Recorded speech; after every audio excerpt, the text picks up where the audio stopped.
Kelompok Sadar Hukum dan Desa Sadar Hukum menjadi indikator kesadaran hukum masyarakat yang ditetapkan oleh Bappenas. Sampai dengan paruh semester kedua tahun 2013, Indonesia baru memiliki 2022 kelompok sadar hukum dan 1.910 desa sadar hukum, atau baru sekitar 2,5% dari jumlah desa di seluruh Indonesia.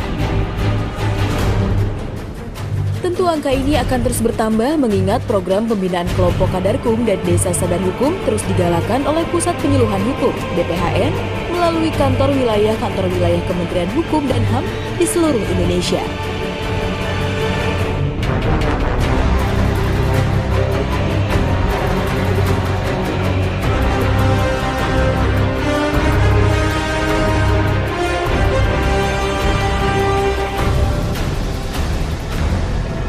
Lebih dari sekedar seremoni, penetapan sebuah desa menjadi desa sadar hukum telah melalui serangkaian proses yang lumayan panjang dan berliku. Cikal bakal berdirinya desa sadar hukum adalah adanya kelompok-kelompok keluarga sadar hukum atau Kadarkum di desa tersebut. Kelompok keluarga sadar hukum atau Kadarkum adalah kelompok yang beranggotakan lebih kurang 25 warga desa yang secara rutin setiap bulan bertemu untuk membahas permasalahan hukum yang mereka alami. Melalui temu sadar hukum, sosialisasi peraturan perundang-undangan, ceramah, diskusi, dan simulasi. Kelompok-kelompok ini dibina oleh perangkat desa bekerja sama dengan penyuluh hukum dari kantor wilayah Kementerian Hukum dan HAM setempat.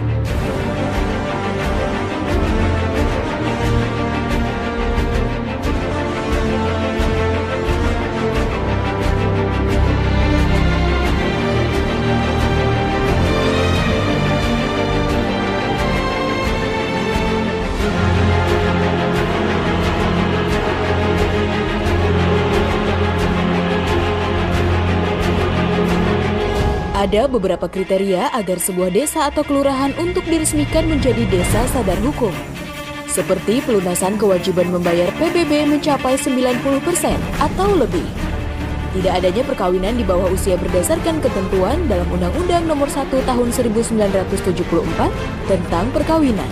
Angka kriminalitas rendah, rendahnya kasus narkoba, tingginya kesadaran masyarakat terhadap kebersihan dan kelestarian lingkungan, dan beberapa kriteria lain yang ditetapkan daerah.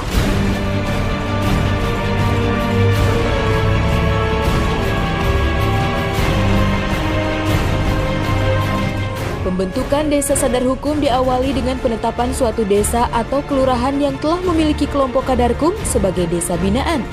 Desa atau kelurahan binaan terus dibina oleh Kanwil Kemkumham atau pemerintah daerah setempat untuk menjadi desa sadar hukum. Gubernur menetapkan desa atau kelurahan binaan menjadi desa atau kelurahan sadar hukum setelah mempertimbangkan usul bupati atau wali kota dan Kanwil Kemkumham. Desa atau kelurahan sadar hukum oleh Kanwil dengan persetujuan gubernur diajukan kepada Menteri Hukum dan HAM untuk memperoleh penghargaan Anubawa Sasana Desa atau Anubawa Sasana Kelurahan.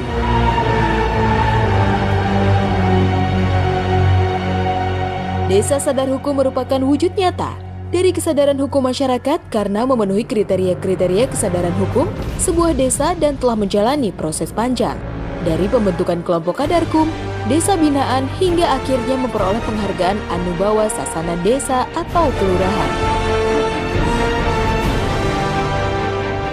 Apapun yang berkenaan dengan aturan yang berlaku, baik itu hukum positif maupun hukum yang hidup di tengah masyarakat merupakan suatu hukum adat, itu sama-sama harus dijunjung tinggi.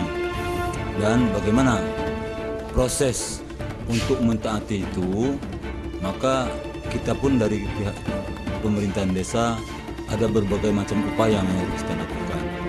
Pertama, melakukan kerjasama dengan pihak-pihak lain, terutama dengan dari Fakultas Hukum UNIP. Kita sudah juga mengerjakan kerjasama untuk memberikan penyuluhan serta dari pihak bidang hukum Kabupaten Bengkulu Tengah.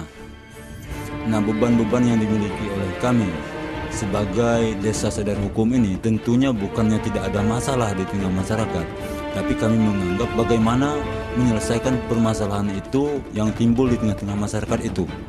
Memang kita ketahui persoalan yang sangat mendasar itu memang kesadaran hukum mudah diucapkan ya, untuk menyadarkan oleh orang lain, oleh orang masyarakat, tapi kita tidak sadar hukum. Masyarakat dia tahu, kita gerakkan melalui lembaga-lembaga adat, kita melalui sadar-sadar hukum, bisa Pak, kita panggil mereka, kita bangun jalan, kita bangun jembatan, kita bersihkan makam gitu Pak. Jadi dalam hal ini penerapan di masyarakat, terutama penyampaian dari kami keluarga itu dengan istilah kita door to door dari rumah ke rumah dan juga secara umum, dan juga dibimbing langsung oleh Bapak Kepala Desa dan aparat pemerintah.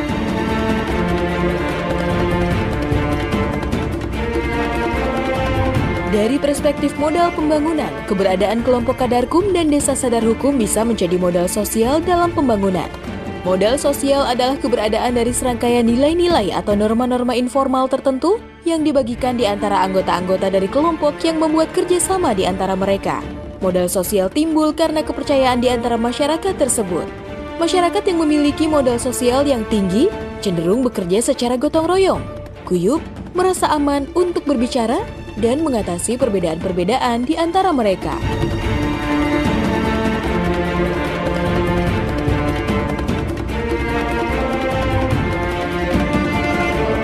Tentu saja kami yang tadinya sangat buta terhadap hukum, sedikit demi sedikit alhamdulillah kami semakin menyadari betapa pentingnya kebersamaan, betapa pentingnya kerukunan, betapa pentingnya persahabatan, atau dengan arti kata kita harus peduli dengan sesama. Kami yang minimal bicara-bicara bagaimana tentang mengatasi KDRT, bagaimana tentang mengatasi keamanan.